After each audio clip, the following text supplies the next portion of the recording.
What is going on, everybody? Welcome back to another episode of Sloppy Saturdays. And today we are talking about 3 quarterback contingency plans that could absolutely shape the future of 3 major programs. Now, we have seen this example before in the new age NIL transfer portal, where a team takes a quarterback from the transfer portal that isn't going to start for them in the current year, but they take them, even though that they have their starter in place, they take them for the future. Now, we have seen different examples of this. Sometimes, it is a 4 or 5-star highly rated recruit that never really got the chance to start, and he's going to sit a year behind a program and a well-known offense. Sometimes it's a quarterback that, again, was a highly rated recruit that maybe started for a year or two that didn't really get the development that they feel like they needed, and now they're going to sit a year behind the quarterback. So we have seen it happen with experienced, highly graded quarterbacks. We have seen it happen with recruits that are highly graded that just haven't got their shot yet.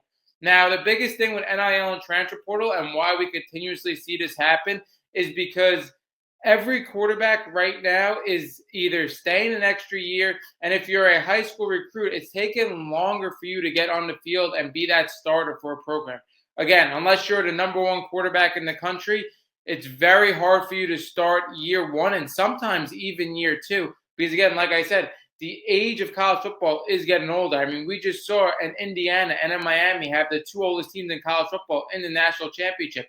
And for these programs, they have the ability to take a quarterback that they know that's ready to start right now and has the experience in college football to lead them to the national championship as a rental for 1 year. So again, like I said, it's really pushing these recruits kind of like out the door, and like these recruits that are 5-stars that people are really looking for, again, 5-10 years back to start for them early. That just is not happening because, again, like I said, you could rent a quarterback for 1 year that you already know is ready at this level to take you to a national championship. So like the whole development of college football has kind of been thrown out the window, especially at the quarterback position in a lot of cases, because again, like I said, we see in Miami, we see in Indiana, have 3 different quarterbacks in 3 different years. So then again, like I said in this video, it leads you to these quarterbacks that are highly rated recruits that, again, were maybe a 5-star a year or 2 ago to be contingency planned for a lot of these programs who are sitting here and willing to develop them and maybe start them on their 2nd or 3rd year. Or again, like I said, a quarterback that's a 5-star and maybe didn't have the first 2 years that everybody was expecting to have, sit a year, and then again, you really only need 1 year as a quarterback. If you're this true elite talent, you need 1 year to prove yourself on this level in a really good situation for a top-notch program to go high in the NFL draft, to be an NFL quarterback. That's all it takes now is 1 year. I mean, again, we saw Fernando Mendoza this year. He had those years in Cal that, again, he did look good, especially the year before last, but he really showed on this program for 1 year that he could be that guy. Same thing with Ty Simpson. Waited at Alabama. He showed him 1 year, even in an inconsistent year, that he could be an NFL drafted guy. And those guys are going to be probably going in the 1st round. I mean, Fernando Mendoza is obviously number 1 pick. Ty Simpson could go in the 1st round as well. And you really only see 1 year at top-notch programs for them. So I think these recruits will sit and wait, and they're really thinking like, hey, if I put myself in the right situation and be patient, all I need is to be around a good supporting cast, a cast that elevates my talent for a year, and I could be an NFL drafted guy. You don't need to be a guy that plays 3, 4, 5 year starts in college football. Like, you don't need that. So again, rambled a little bit. I want to get into these quarterback contingency plans because I think they're all very interesting in their own right. I think, again, not every one of these guys on this list, the 3 guys, are all guaranteed the starting job next year. Like, I don't think that in 2027.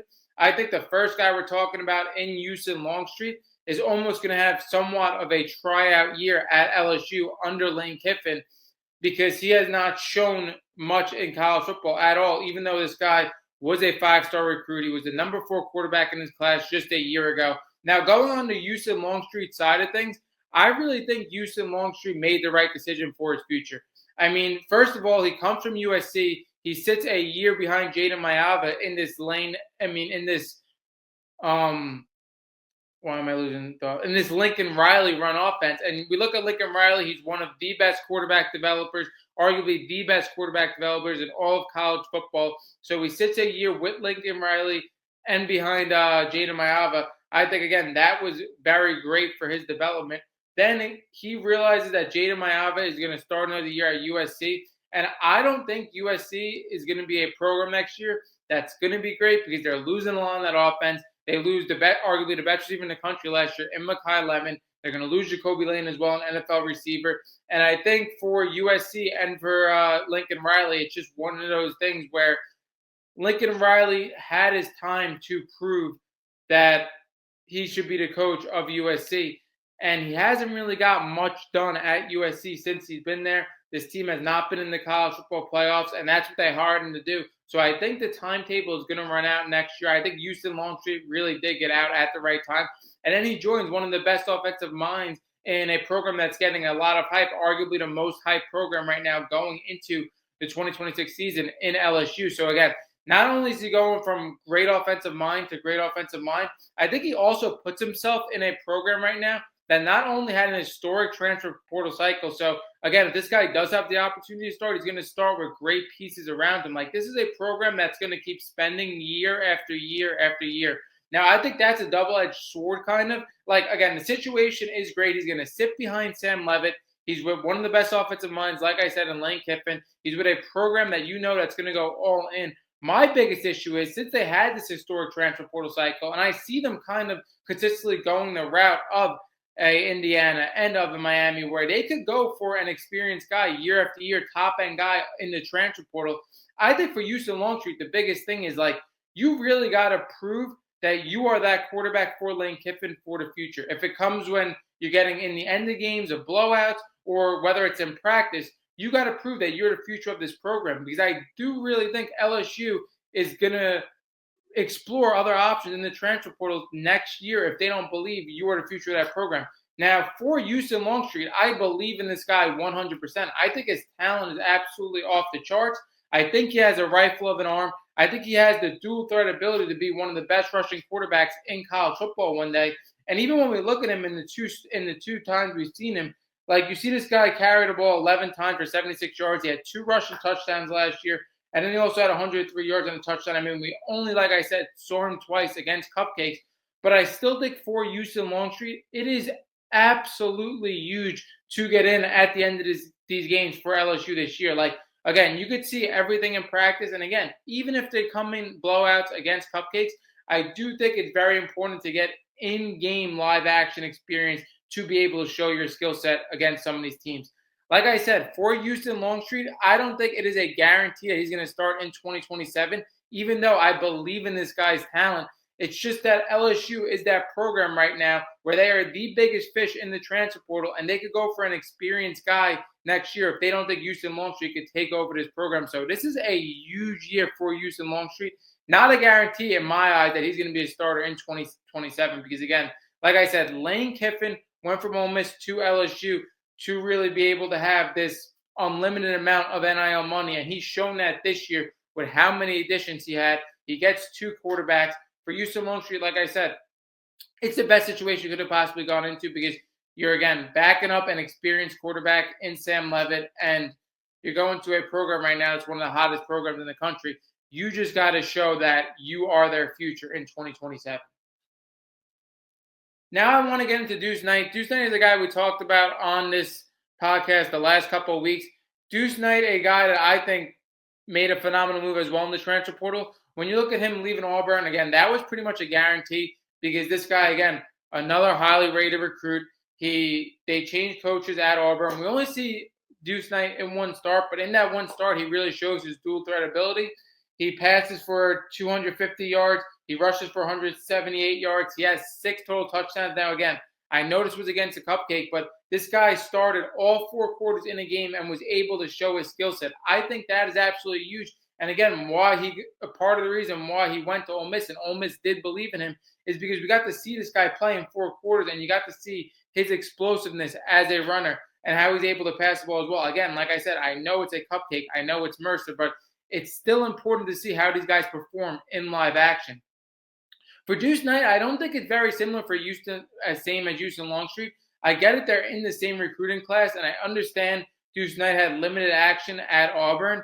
But the difference is between Deuce Knight and Houston Longstreet.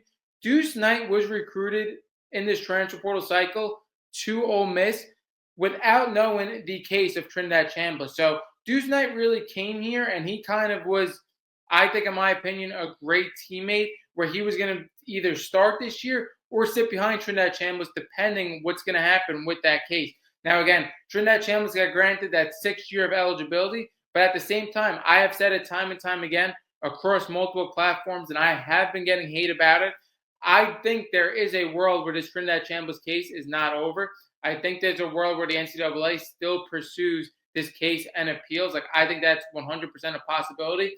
And on Trinidad Chambliss' side, again, I would love to see him in college football another year. I think he's one of the most exciting players in college football. I think it would be great for the sport if he stays in college football. And for Ole Miss, I think it would be great as well, because I think the first full year after your head coach leaves, I think, is the most impactful year for a program.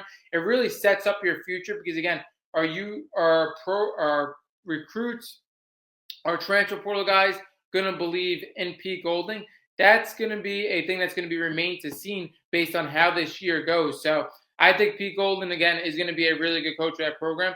I do think better chance than not at this point, Trinidad Chambliss is the starter for Ole Miss throughout the season. But I said time and time again, I think Trinidad Chambliss has taken a massive risk doing this because, again, if they do appeal and he goes past the NFL draft and he has to sit a full season of college football, I don't know if his stock could ever recover. And, again, his iron's really hot right now in the NFL draft. This was a guy that could go in the first 2 rounds. I don't know if that's going to be guaranteed next year.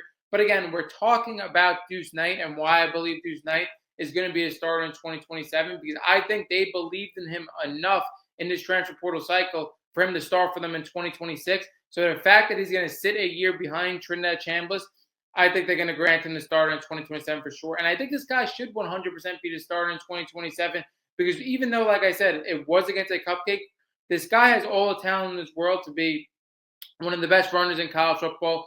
He seems to be able to go through his progressions and has the arm talent to see as a college football quarterback. So as a dual threat, I think this was the best thing Ole Miss could have done. I've told this to you guys time and time again on this podcast with Deuce Knight, with the Trinidad Chambliss situation. Ole Miss could not go after every single quarterback in the transfer portal cycle because of what was going on with Trinidad Chambliss. They weren't going to put a guy at Ole Miss that was going to compete for the starting job with Trinidad Chambliss. So they couldn't go after a Sam Levitt. They couldn't go after a Brendan Sorsby because, again, that Trinidad Chambliss case is up in the air. They go after the best possible guy with the best talent that was willing to either start in 2026 if this Trinidad Chambliss case goes south or would be willing to sit a year and start in 2027. Now, again, same kind of thing that I said with Houston Longstreet as well. I do think Deuce Knight should come in blowouts in the end of games. And again, even for Deuce Knight, such an explosive runner, I do think he should come in packages as well. I mean, I didn't like the way they used Austin Simmons in red zone packages last year, but I do think Deuce Knight is a very different athlete, and they could do red zone packages with him as well. I do think it's important that he gains more and more experience. Like I said, with these two guys, I know it's against cupcakes, but live action is huge. I really don't believe you could just continue to sit for 2 years and not get into games. But for Ole Miss, I think this was the best thing that could have happened to them with this Deuce Knight situation because you get the perfect quarterback for the transition period that you were going towards. Like I said, a guy that would be ready to start this year, but again, could also sit this year and wait for 2027. I think if Trinidad Chambliss is the full-time starter, I think that would be the best possible case because I do think Deuce Knight could possibly use a little bit more development because, again, we only see him in spurts in college football, and this Ole Miss team is going to be, again, a national championship contender yet again. So I think Deuce Knight was the perfect fit because, like I said, they couldn't go after every single quarterback. Their whole program was kind of up in the air and still up in the air with the Trinidad Chambliss case. They go for a guy that could either start or sit. I absolutely love it. Now we're going to get into number one, the best quarterback contingency plan. And a contingency plan for a program that has done this before. And I think this is the main reason why this guy committed to them. We are talking about Dylan Raiola and Oregon. I think this is a phenomenal move for Oregon. And I think this move, again, shows a lot about the character of Dylan Raiola. I'm going to talk about what it means, again, for Dylan Raiola for Oregon. Now, we saw Oregon go really the first team in this new age NIL transfer portal cycle to really go for this contingency plan and really start this whole trend. Because, again, if you guys remember in the first transfer portal cycle of this new era, they go after Dillon Gabriel and they go after Dante Moore. Now, Dante Moore was willing to sit a year behind Dillon Gabriel, one of the most experienced college quarterbacks of all time, pretty much. I mean, we see him, again, Dillon Gabriel at the top of all the passing leader charts, and Dante Moore was able to sit a year behind him and really learn the offense and really develop. Now, when we look at Dante Moore committing to Oregon at that time through the transfer portal, I believe he was way behind where Dylan Raiola is right now. When we look at Dante Moore and we look at UCLA, that was an absolute dumpster fire. Now, again, it does have to do with that program, but he was still way behind where Dylan Raiola is at right now. And then when we look how that transpired, you see Oregon really succeed behind Dillon Gabriel. They had a really good season, even though it didn't end in a national championship. Dante Moore sits and learns behind him. And then the next year, we are continuously talking about how all you need is 1 year. Dante Moore had a really good year this year, even though it ended poorly with the game against Indiana. But Dante Moore showed 1 year of college football at that major program with Oregon, had a really good year. And what happened with that? It was 1 year, and he was slotted to be the number 2 pick this year. Now Dante Moore again decides to come back, and for Dylan Raiola, he committed to them with that unknown if Dante Moore was going to come back or if he was going to go to the NFL draft. So again, that shows a lot about his character. What also shows a lot too was this isn't a guy in Dylan Raiola that started 1 year in college football or didn't get the start in college football. This was a guy that was a highly rated recruit, a 99 grade, and he decides after 2 years that he's going to sit. I think that shows a lot of character for him. Now, don't get me wrong. I think Dylan Raiola did commit to Oregon with the assumption that Dante Moore was going to come back. That's what I truly believe because, again, I don't think Dylan Raiola has the same type of intel that we all have as the public where we don't know if Dante Moore is going to come back or not. I do believe he kind of did have the intel that Dante Moore was going to come back into the season. And why I believe this is so important for Dylan Raiola, again, you have 2 years of college football experience. But again, you go to a program that has been great at developing quarterbacks.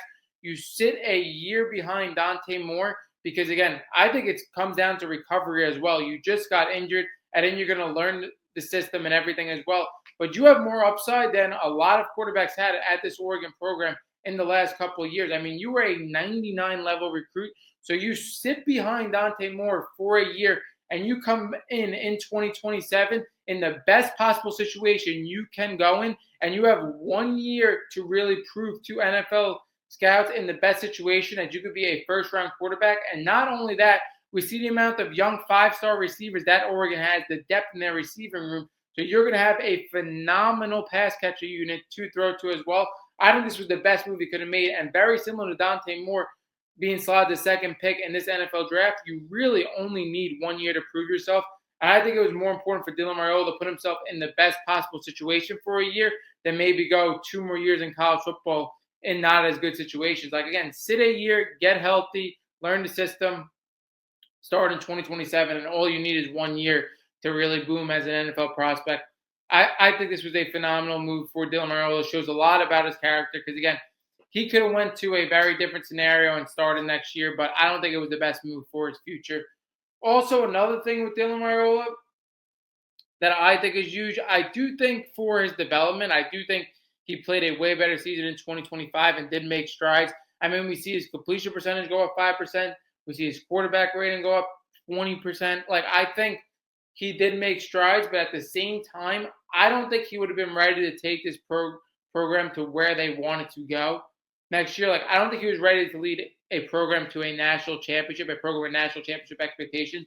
I do kind of think he needed another year to develop, whether if that was going to be at, again, a program that didn't have these expectations or sitting behind. But I think he puts himself in the best possible situation. I also think, like I said, he looked at this Oregon program and what they did with Dante Moore sitting a year behind Dillon Gabriel, and then Dante Moore having a great year and was slotted at the number 2 overall pick, and say, hey, all I need is 1 year with this program to be in the same spot as Dante Moore was last year. Now, I said it time and time again for Dante Moore. I really don't like the decision. I think he should have went to the NFL draft. I think that would have been the best decision for his future because we have seen with multiple prospects, you get slotted as this top 5, top 10 pick, and you're a guaranteed top 5, top 10 pick. You say you want to go back into college football, and I get it. You're getting paid, you're getting the money, and you want to develop even further. But if things go south for you, again, you could be a third, fourth round pick. Your stock could plummet. Like how volatile these draft stocks are.